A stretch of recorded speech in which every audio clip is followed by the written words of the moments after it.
Pinevale looked like a town straight out of a postcard. It was a place where old oak trees lined every street, their branches forming a green canopy over neat little houses with white picket fences.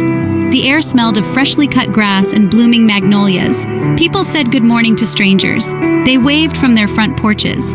On the surface, Pinevale was the definition of small-town peace. It felt safe, it felt quiet, but quiet things can hold the loudest secrets. The town's calm was a thin blanket, covering something old and ugly that had been sleeping for a long, long time. Underneath the friendly smiles and neighborly waves, a different story was waiting to be told. A story of division and prejudice, hidden just out of sight. This was the town Darlene Chase had moved to, hoping for a fresh start. She saw the postcard version of Pinevale and believed in it. She wanted a place where the rhythm of life was slow and steady, a place where she could make a real difference without the noise and chaos of the big city she had left behind. She didn't come looking for a fight. She came looking for community, for a place to belong. The town welcomed her, or so it seemed. They saw a strong, capable woman, someone who could wear the sheriff's badge with honor. But some of them didn't see all of her. They saw what they wanted to see, and ignored the parts that made them uncomfortable. The illusion of tranquility was powerful. Every Sunday, church bells would ring out across the valley, a sound that promised unity and grace. Families would gather in the town square for summer picnics and holiday parades. It was easy to get lost in this performance of perfection. It was easy to believe that nothing bad could ever happen here. The town's history was carefully curated, with stories of founding fathers and pioneer spirit. The difficult parts, the stories of exclusion and injustice, were tucked away like old letters in an attic, collecting dust. But history never really stays buried. It has a way of seeping through the cracks, staining the present. For Darlene, the dream of Pinevale was real, for a time. She learned the names of the shopkeepers on Main Street. She knew which kids were prone to mischief and which old-timers had the best stories to tell. She patrolled the quiet roads, feeling a sense of purpose. She was Sheriff Chase, a guardian of this peaceful little world. She didn't yet understand that the biggest threat to Pinevale wasn't an outsider coming in. It was a poison that had been growing from within for generations, a silent sickness that was about to erupt into violence and expose the town's carefully constructed lie for all to see. The Whispering Pines had seen it all before, and they were about to witness it again. The trouble didn't start with a siren. It started with a quiet conversation. Darlene Chase was off duty, walking down Main Street in her civilian clothes, just a woman enjoying a cool evening. She saw a group of teenagers, mostly kids of color, being hassled by one of her own deputies, Officer Maddox. He was a local boy, someone whose family had lived in Pinevale for 100 years. His voice was sharp, filled with an authority that felt more like a threat. Darlene knew the kids. They weren't troublemakers. She decided to step in. She didn't pull rank. She didn't flash her badge. She just tried to be a neighbor. "Everything all right here, Maddox?" she asked, her voice calm and steady. Maddox turned, his eyes cold. He didn't see his boss. He saw a black woman questioning him. "This is official police business," he snapped. "Stay out of it." The air grew thick with tension. The teenagers looked at Darlene with a mix of fear and hope. She stood her ground, her posture unwavering. "These kids live 2 blocks from here," she said. "I know their parents. Let them go home." She was trying to de-escalate, to handle it quietly, to protect the peace she had come to cherish. But Maddox wasn't interested in peace. He was interested in power. He saw her intervention not as a colleague's suggestion, but as a challenge to his authority, and to something deeper he believed in. The exchange was a crack in Pinevale's perfect facade. For a moment, the hidden lines that divided the town became visible. Maddox represented the old guard, a system that saw certain people as threats by default. Darlene represented a new way, one based on community and understanding, not suspicion. The teenagers, caught in the middle, were a reminder of what was at stake. Their future in this town depended on which vision would win. Maddox finally let the kids go, but not before giving Darlene a look that was pure venom. It was a look that said, "This isn't over." It was a promise, a dark, unsettling promise that lingered in the air long after he had gone. Darlene walked away from that encounter with a knot in her stomach. She had seen that look before in other places, on other faces. It was the look of deep-seated hatred, a prejudice that reason could not touch. She had hoped Pinevale was different. Now, she knew it wasn't. The town's quiet streets suddenly felt less safe. The shadows under the old oak trees seemed longer and darker. She understood that her role as sheriff was going to be much harder than she had imagined. She wasn't just here to stop crime. She was here to confront a ghost, a phantom of intolerance that haunted the very soul of Pinevale. And she knew, with a chilling certainty, that the ghost would not go down without a fight. The attack came without warning. It was late. Darlene was walking to her car after a long shift. The street was empty, bathed in the pale glow of a single street lamp. A figure emerged from the alleyway, moving fast. It was Officer Maddox, but he wasn't wearing his uniform. His face was a mask of rage. He didn't say a word. He just lunged. The first blow sent her reeling, the shock of it stealing her breath. Pain exploded behind her eyes. He was strong, fueled by a fury she couldn't comprehend. She fought back, her training kicking in, but he was relentless. It wasn't a fight, it was an ambush, a brutal, one-sided assault meant to break her. He left her there, broken and bleeding on the cold pavement. The world faded into a blur of pain and flashing lights. She remembered the cold asphalt against her cheek. She remembered the distant sound of a siren, a strange and ironic sound. She was the sheriff, the one people called for help. Now she was the one who needed it most. The attack was more than just physical. It was a message. It was Maddox telling her she didn't belong. It was a violent rejection of her authority, her identity, her very presence in his town. He had tried to erase her, to silence her voice with brute force. As darkness closed in, she held on to one thought: she would not be erased. She woke up in a hospital bed. Her body was a map of bruises and fractures. The physical pain was immense, but it was nothing compared to the betrayal. One of her own deputies, a man she was supposed to trust, had done this to her. The news hit Pinevale like a shockwave.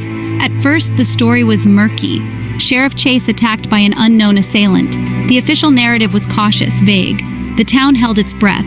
Who could have done such a thing in their peaceful little town? The question hung in the air, but some people already knew the answer. They had seen the tension. They had felt the simmering resentment. They just hadn't believed it could ever lead to this. The consequences of the attack rippled through the community. Trust in the police department was shattered overnight. How could the people of Pinevale feel safe when an officer was the prime suspect in the attempted murder of his own boss?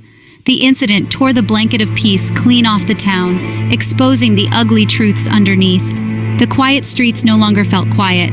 They felt silent with unspoken fear and suspicion. The postcard image of Pinevale was burning, and in the ashes, a reckoning was beginning. The town was about to be forced to look at itself in the mirror, and many would not like what they saw. Darlene Chase's broken body was a testament to a broken community. The moment the truth came out, Pinevale fractured. When it was confirmed that Officer Maddox was the assailant, the town split into factions. The official response from the mayor's office was weak and hesitant. They spoke of a tragic, isolated incident and called for calm. They were afraid of lawsuits, afraid of bad press, afraid of admitting that the town they governed was built on a foundation of prejudice. They tried to frame it as a personal dispute, a conflict between two colleagues that had gone too far. They did everything they could to avoid using the word that was on everyone's mind: racism. Their silence was a betrayal of its own. But the people of Pinevale were not silent. A wave of public outcry rose from one part of the community. Vigils were held outside the hospital.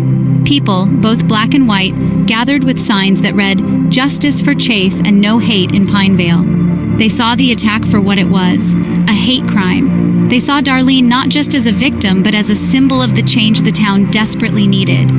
These were the people who had always known about the town's dark side. They were the ones who had lived in its shadow. For them, the attack was a brutal confirmation of their reality. They demanded Maddox's immediate arrest and prosecution. Their voices were loud, clear, and full of righteous anger. On the other side, a different, more insidious reaction took hold. A whisper campaign started in defense of Maddox.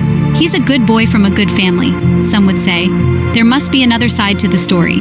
They painted Darlene as an outsider, an agitator who had come in and stirred up trouble.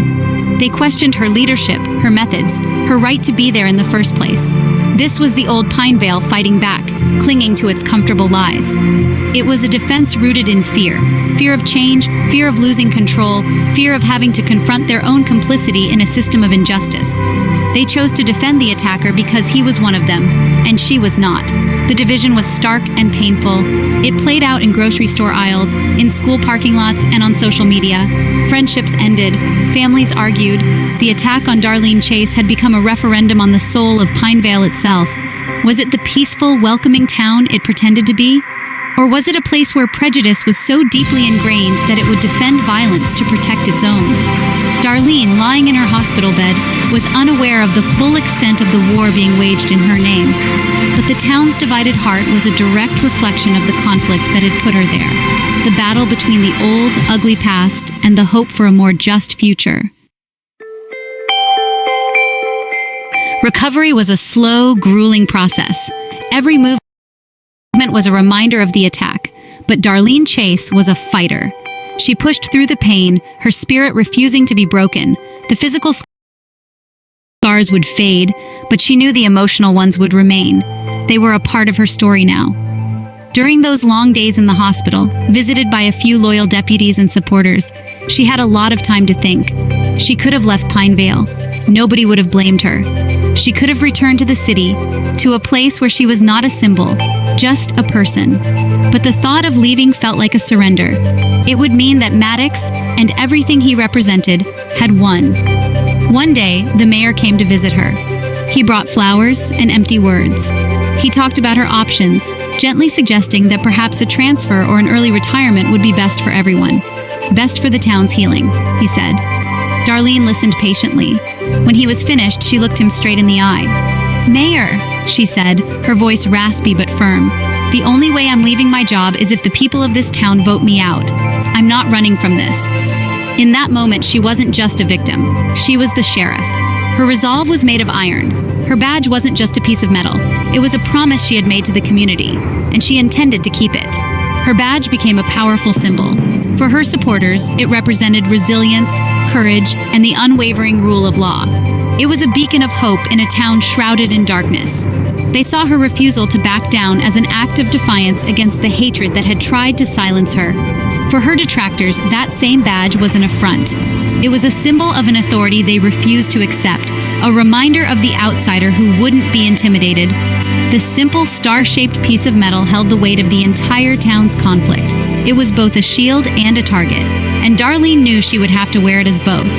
The day she walked out of the hospital, she was not the same woman who had entered. She was thinner, and she walked with a slight limp that might never fully go away. But her eyes held a fire that hadn't been there before. It was the fire of someone who had been to the brink and come back stronger. She pinned her badge back onto her uniform, the metal cool against her chest. It felt heavier now, imbued with new meaning. Returning to duty wasn't just about going back to work. It was a declaration. It told the people of Pinevale and the world that she was still their sheriff.